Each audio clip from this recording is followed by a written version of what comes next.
programa de hoy, dictadura en Nicaragua deportó a 2 sacerdotes al Vaticano el fin de semana. Líderes de la oposición se unen a Santo Rosario por Venezuela este jueves, mientras el fin de semana en Caracas y otras capitales de América piden que se muestren las actas electorales. El Papa renueva su llamado por la paz, sobre todo en Tierra Santa, Ucrania, Myanmar y el Congo. Desde Argentina, Episcopado toma distancia de sacerdote vinculado a una visita de diputados a militares sentenciados por delitos durante la última dictadura. Más de $6 millones destinó Fundación promovida por el Opus Dei en la formación de nuevos sacerdotes y religiosos de los 5 continentes en el 2023. Hola Natalie, comenzando la semana. Así es, contentos de iniciar esta semana informativa con nuestros televidentes desde nuestros estudios en Lima, Perú. Gracias por acompañarnos en EWTN Noticias. Soy Eddie Rodríguez Morel. Bienvenidos, yo soy Natalie Paredes. Empezamos las noticias desde Nicaragua. Más sacerdotes fueron deportados al Vaticano por el dictador Daniel Ortega el último fin de semana. Según el informe Nicaragua, una iglesia perseguida de la abogada Marta Patricia Molina, 245 religiosos han sido obligados al exilio o expulsados del país desde que estalló la crisis política y social en 2018. De ellos, 136 son sacerdotes, 45 están desterrados en el Vaticano. Veamos. Me permiten darles un abrazo, no preciso ni decir. Ellos son los 2 últimos sacerdotes que fueron deportados hacia el Vaticano la noche del sábado 17 de agosto último por la dictadura de Daniel Ortega, padre Denis Martínez, padre Leonel Balmaceda. Según informaron fuentes policiales al medio digital 100% Noticias. La defensora de derechos humanos Aide Castillo también confirmó el destierro de los clérigos en su cuenta de X. Señaló: Dictadura Ortega Murillo tiene un corredor de destierro hacia el Vaticano. Anoche fueron desterrados el padre Denis Martínez y padre Leonel Balmaceda. No debemos naturalizarlo. El desplazamiento forzoso constituye un crimen de lesa humanidad. El padre Denis Martínez García fue arrestado el pasado domingo 11 de agosto cuando se dirigía a celebrar una misa en la ciudad de Matagalpa. El sacerdote volvía a Matagalpa para apoyar con las celebraciones eucarísticas ante la drástica reducción del clero forzada por el gobierno de Daniel Ortega, según Mosaico CSI. El padre Denis Martínez era formador en el Seminario Interdiocesano Nuestra Señora de Fátima en Managua. En 2011 recibió el orden sagrado de manos del obispo de Matagalpa, Rolando Álvarez, deportado en Roma. El otro sacerdote desterrado a Roma es el padre Leonel Balmaceda, párroco de Jesús de la Caridad en la diócesis de Estelí, que también tiene a Monseñor Álvarez como administrador apostólico. Fue detenido el pasado 10 de agosto. El jueves 15 de agosto, día de la Asunción de la Virgen María, la dictadura de Nicaragua detuvo también al sacerdote Dani García. Según 100% Noticias, el también párroco de la iglesia San Juan Bautista de Muymuy, Matagalpa, fue liberado este sábado 17 de agosto bajo circunstancias imprecisas. Mientras el dictador Daniel Ortega intenta que sean cada vez menos los sacerdotes en este país, surgen nuevos presbíteros. El viernes 16 de agosto, 16 nuevos clérigos se ordenaron en la arquidiócesis de Managua de manos del cardenal Leopoldo Brenes, según se informa sin más detalles en las redes sociales de la institución. Los diáconos egresaron de los seminarios de la Purísima y del Redentoris Mater Nuestra Señora de Guadalupe, este último del camino neocatecumenal, de acuerdo a medios nicaragüenses. A la fecha hay una serie de parroquias sin párrocos por los destierros ejecutados por la dictadura. Por el momento no hay información sobre dónde serán enviados los nuevos sacerdotes. Me permiten darles un abrazo, no preciso ni decir. Ahora nos vamos a Venezuela con nuestro corresponsal Andrés Enríquez con las últimas noticias sobre la certificación de los votos, hasta hoy inciertas tras las elecciones del 28 de julio, así como el actuar de la Iglesia en esta coyuntura. Andrés, bienvenido. Cuéntanos qué nos puedes decir sobre las acciones de la oposición y el oficialismo en defensa de sus posiciones sobre los votos este fin de semana. Sí, efectivamente, este sábado, en el marco del plan de la oposición liderada por María Corina Machado y Edmundo González Urrutia para defender el resultado electoral, la victoria que ellos alegan haber obtenido el 28 de julio, convocaron una gran protesta mundial por Venezuela. Los más de 8 millones de venezolanos que se encuentran en la diáspora, en el exterior, en muchísimas partes del mundo, pues se dieron cita todos a la misma hora para visibilizar y pedir a la comunidad internacional que se aboque también un poco más a hacer presión para lograr que Nicolás Maduro y el gobierno chavista pueda aceptar los resultados de la elección presidencial. En el interior del país, en varias ciudades, también se llevaron a cabo protestas y manifestaciones por el mismo motivo. Hay que decir que la represión por parte de los organismos de seguridad del Estado en el interior del país pues, fue mucho más agresiva que en Caracas, y en ese sentido pues, la Iglesia Católica tampoco se vio exenta de estos atropellos por parte del régimen venezolano. En el estado Zulia, en la ciudad de Maracaibo, en el occidente del país, una de las ciudades más importantes de Venezuela, un sacerdote fue detenido por parte de la Guardia Nacional Bolivariana cuando se encontraba rezando el rosario con un grupo de fieles, con un grupo de feligreses, también en el marco de esta protesta. El padre Elvis Cabarga fue retenido durante varias horas por parte de los organismos de seguridad. También en el marco de esta presión a la comunidad internacional se da después de que la semana pasada los presidentes de Brasil, Colombia y México, que llevaban adelante una iniciativa de mediación con el régimen venezolano para poder conocer con claridad cuál fue el resultado de la elección presidencial, hayan propuesto en voz de Lula da Silva, el presidente brasileño, la posibilidad de repetir las elecciones presidenciales bajo un contexto diferente, con observación internacional y con pues, testigos imparciales, digamos, de la misma comunidad internacional. Esta propuesta fue rechazada firmemente por María Corina Machado, que expresó que el pueblo venezolano ya alzó la voz. Nicolás Maduro, por su parte, también rechazó esta propuesta a su modo, diciendo que él pues no interferiría nunca en asuntos internos de otros países, y pues de esa forma yo creo que queda descartada la opción de repetir las elecciones que proponen estos tres países. Andrés, ¿y cómo va el conteo de los votos por parte del Tribunal Supremo de Justicia? Sí, el proceso del Tribunal Supremo de Justicia para amparar el resultado que comunicó el Consejo Nacional Electoral pues está lleno de grises, está lleno de sombras. Nadie tiene la verdad conocimiento de qué es lo que está en realidad pasando dentro del Tribunal Supremo, que afirma, según la Sala Electoral, estar haciendo ahora mismo el peritaje de las actas electorales, que serían la prueba física de que el resultado que anunció el Consejo Nacional Electoral pues es el correcto. Pero no hay ningún tipo de información acerca de dónde salieron esas actas, si de verdad coinciden con las que dieron las máquinas, y pues en ese sentido aún se está a la espera del dictamen del Tribunal Supremo de Justicia venezolano, pero el proceso está lleno de cuestionamientos. Por parte de la Iglesia, Andrés, ¿qué información tienes sobre nuevas iniciativas ante la crisis?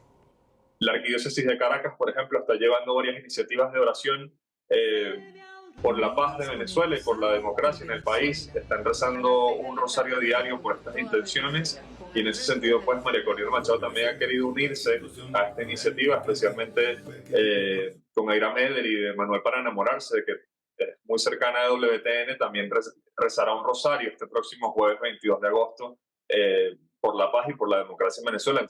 Así es, Andrés. Muchas gracias. Y ahora veamos a los migrantes venezolanos, quienes desde los países en que se encuentran se unieron a las protestas contra el presidente Nicolás Maduro. Que tiene Venezuela republicana después de la independencia de Simón Bolívar. Nuestra esperanza es que él termine de entender que ya no hay pueblo que lo apoye, que la presión internacional surja efecto y él se retire por las buenas, y no que quiera continuar allí reprimiendo un pueblo que ha sufrido tanto sin merecerlo. De favor,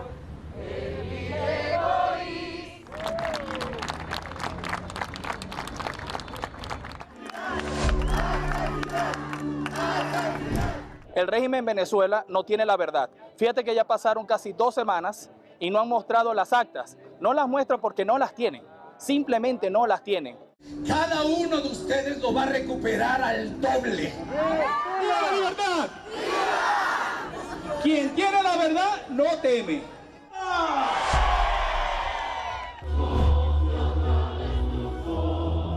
Es triste ver a esos chicos que han matado jóvenes, más de 20 jóvenes que han fallecido por querer alzar la voz, por llevar esa libertad a nuestro país. ¡Libertad! ¡Que te escuchen!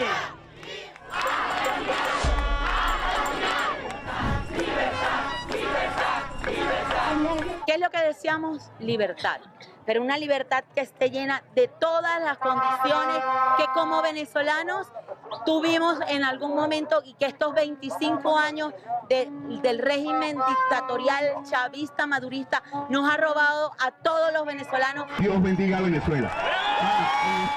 Dirigimos la mirada hacia el Vaticano con el Papa pendiente del curso de las guerras en el mundo. Sobre esto y más nos cuenta nuestra corresponsal Paola Arriaza. El Papa dedicó su Ángelus Dominical a la Eucaristía. Este domingo, frente a miles de fieles aquí en la Plaza de San Pedro, el pontífice recordó que el Santísimo Sacramento es el origen y culmen de la fe. Este alimento es más que necesario porque sacia el hambre de esperanza, el hambre de verdad, el hambre de salvación que todos sentimos, no en el estómago, sino en el corazón. La Eucaristía es necesaria para todos. La Eucaristía ci è necessaria a tutti. En su mensaje tras el rezo del Ángelus, el Santo Padre renovó su llamado por la paz en los países que sufren las devastadoras consecuencias de la guerra. E continuiamo a pregare perché le strade di pace. Y seguimos rezando por la apertura de caminos de paz que se puedan abrir en Oriente Medio, Palestina, Israel, así como en la martirizada Ucrania, Myanmar y en todas las zonas en guerra, con un compromiso de diálogo y negociación y absteniéndose de ataques y reacciones violentas. Y astenendosi de acciones y reacciones violentas. El Papa no se limitó a pedir el cese del conflicto en estas naciones, sino que quiso dirigirse a República Democrática del Congo, el país de África Central que, según la organización Ayuda a la Iglesia Necesitada, es víctima de la violencia perpetrada por unas 120 milicias armadas que luchan por territorios para explotar sus riquezas. El Papa aprovechó esta ocasión para recordar a 2 sacerdotes misioneros, un hermano y un presbítero que fueron asesinados en la década de los 60 y han sido beatificados. El pontífice quiso honrarlos con una ovación. Il loro martirio è stato il coronamento di una vita spessa per il Signore. Su martirio ha sido la coronación de una vida dedicada al Señor y a los hermanos. Que su ejemplo e intercesión puedan favorecer caminos de reconciliación y de paz por el bien del pueblo congolés. Un aplauso para los nuevos beatos. Un aplauso ai nuovi beati.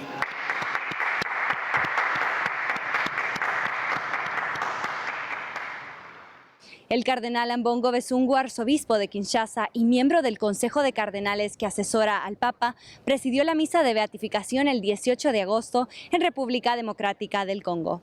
En Roma, Paola Arriaza, EWTN Noticias. Hacemos una pausa y al volver, desde Argentina, Episcopado toma distancia de sacerdote vinculado a una visita de diputados a militares sentenciados por delitos durante la última dictadura. Además, muere el famoso actor francés Alain Delon, quien se reconoció fiel devoto de la Virgen María. Ha ido a reunirse con María entre las estrellas tan queridas para él, dicen sus hijos. Regresamos con más noticias con Enfoque Católico.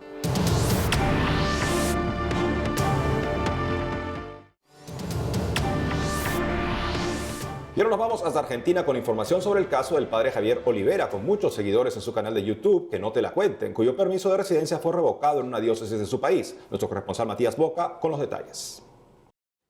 ¿Qué fue lo que aconteció? 6 diputados que integran la bancada del partido oficialista La Libertad Avanza visitaron el penal de la localidad de Ezeiza a represores condenados a delitos de lesa humanidad en la última dictadura militar.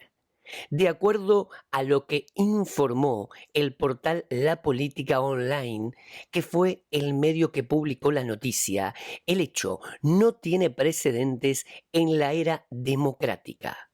Según capturas de pantalla de WhatsApp que circularon en medios de comunicación argentinos como el portal Infonews, el padre Javier Olivera Rabasi fue uno de los promotores de que los 6 legisladores del oficialismo visitaran la unidad penal. Según el canal de noticias C5N, el grupo fue creado por el sacerdote Olivera Rabasi para gestionar la visita que finalmente se concretó el 11 de julio. Los chats también reflejan la intención de elaborar un proyecto para lograr que los reclusos obtengan el beneficio de la prisión domiciliaria, indica el portal La Opinión Austral. EWTN Noticias no ha podido verificar la autenticidad de estos chats de manera independiente. Ante la trascendencia que tomaron los hechos y a raíz de muchos pedidos y consultas sobre esta situación de distintos organismos y personas que se acercaron a la Conferencia Episcopal Argentina, se decidió marcar distancia entre el episcopado y el accionar del padre Olivera Ravasi. Lo expresado y actuado por el sacerdote Javier Olivera Ravasi en relación a la visita de un grupo de diputados a la cárcel de Ezeiza no corresponde ni al pensamiento ni a la actitud de la Conferencia Episcopal Argentina, publicó el padre Máximo Jurcinovic en sus redes sociales. Cabe destacar que en 1976, a raíz de un golpe de Estado, una junta militar integrada por los comandantes de las 3 Fuerzas Armadas tomó el poder en la República Argentina. Esta dictadura se extendió hasta 1983 y se caracterizó por la violación de los derechos humanos, la desaparición y muerte de miles de personas. Ante estos hechos, el obispado de Zárate Campana informó que el padre Javier Olivera Ravasi en adelante no tiene autorización para residir en el territorio diocesano. Mediante un comunicado que circuló en las redes sociales oficiales del obispado, se explica que el sacerdote está incardinado en la diócesis de San Rafael, provincia de Mendoza, y desde hace varios años se encuentra fuera de la misma. Por razones familiares que acudió, solicitó residir en esta diócesis de Zárate Campana, lo que se le concedió por el término de 4 meses. El obispado añade que el padre Olivera Ravasi posteriormente dejó el lugar y retornó varias veces sin aviso alguno. ¿Quién es el padre Javier Olivera Ravasi? Nacido el 12 de septiembre de 1977, 46 años, recibió su formación sacerdotal en el Instituto del Verbo Encarnado en la ciudad mendocina de San Rafael. Es abogado, teólogo y escritor. Su padre, Jorge Antonio Olivera, mayor retirado del ejército, ha sido condenado por la justicia de la República Argentina a cadena perpetua por crímenes de lesa humanidad cometidos durante la última dictadura militar. Según recoge el diario argentino Perfil, el padre Olivera Ravasi ha dicho sobre el caso que mi padre está detenido por haber luchado en la década del 70 y hace 15 años que está preso. Para mí es una cruz familiar. Cabe destacar que por los hechos sucedidos se abrió una investigación en el Juzgado Federal número 2 de Lomas de Zamora. En estos días hemos intentado comunicarnos con el padre Javier Olivera Ravasi para conocer su posición, pero hasta el momento no hemos recibido respuesta. Desde Buenos Aires, Matías Boca, EWTN Noticias. Ahora les contamos que la Fundación Centro Académico Romano CARF, institución que financia estudios de sacerdotes diocesanos, seminaristas y religiosos, en su reciente balance anual informa que en 2023 sostuvo la formación de más de 2.000 sacerdotes, seminaristas y religiosos de diferentes países. Para hablarnos más del trabajo que realiza la Fundación, estamos conectados con el señor Luis Alberto Rosales, director de CARF en España. Señor Rosales, es un gusto tenerlo con nosotros en EWTN Noticias. Coméntenos qué los llevó a crear esta Fundación de Ayuda al Financiamiento para la Formación de Nuevos Sacerdotes. Bueno, esta es una fundación que puso en marcha el Beato Álvaro del Portillo por impulso de San Juan Pablo II. Y estos santos lo que querían era 3 cosas. Por un lado, difundir el buen nombre de los sacerdotes y los religiosos por todo el planeta. Por eso la web está en 27 idiomas. Promover vocaciones sacerdotales en todo el mundo, también por las redes sociales, por eso el motivo de tantos idiomas. Y luego facilitar que personas del segundo y tercer mundo pudieran estudiar en Europa, en concreto en Roma y en Pamplona, ¿no? Entonces, bueno, eso se hace con becas. ¿De qué manera logran conseguir los fondos? Bueno, pues la verdad es que el mundo está lleno de gente buena, buenísima.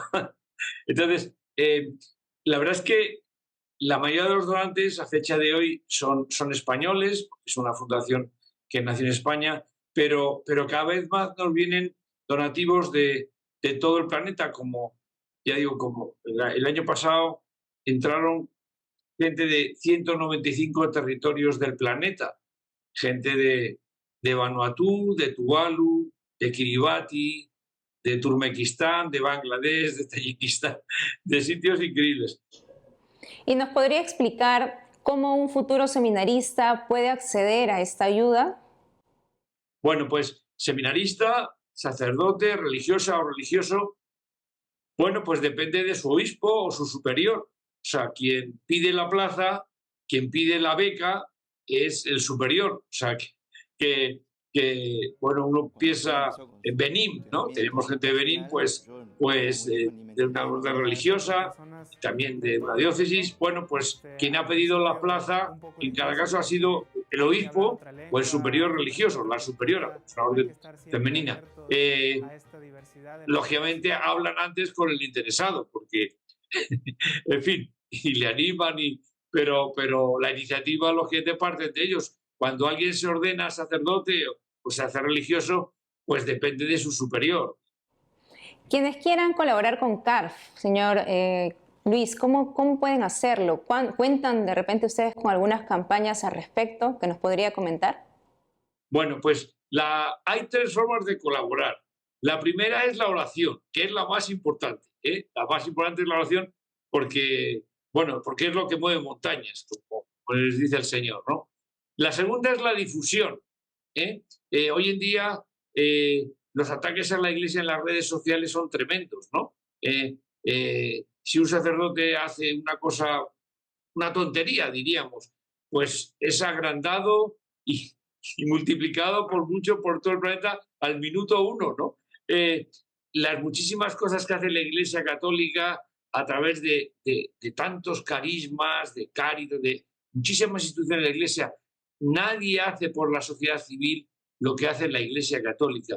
Entonces, yo digo, mira, el CARF está en 27 idiomas, desde el chino y el japonés hasta el cirílico, por supuesto los grandes idiomas, ¿no? Entonces, bueno, pues puedes entrar y difundir eso y no sabes si va a salir una vocación en China, en Tanzania, en Turkmenistán.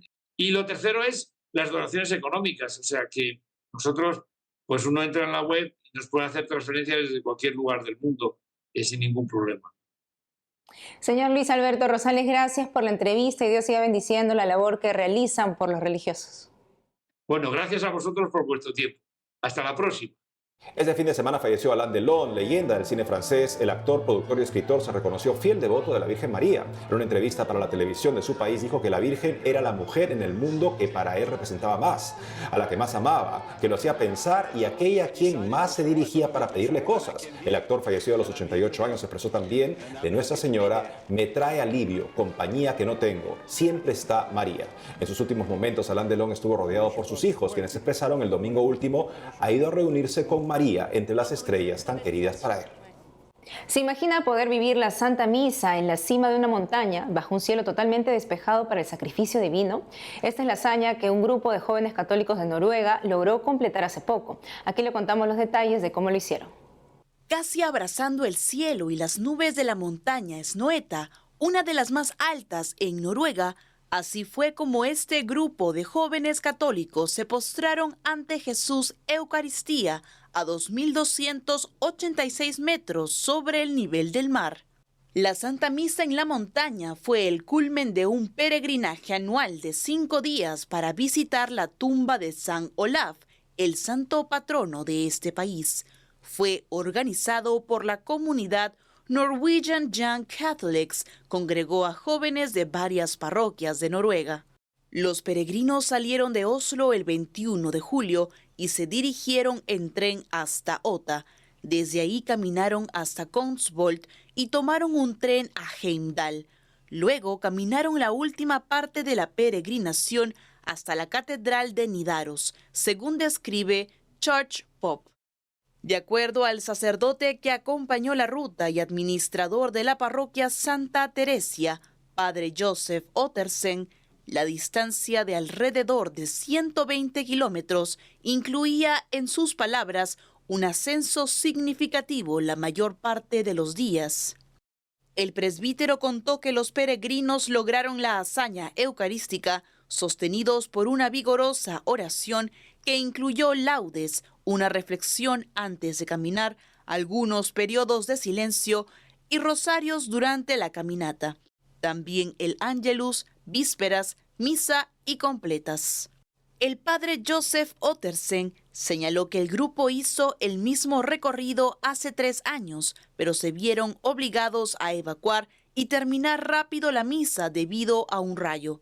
Esta vez tuvieron tiempo para aprovechar al máximo el peregrinaje, donde, en sus palabras, las nubes se retiraron como si los cielos se prepararan para recibir el sacrificio eucarístico.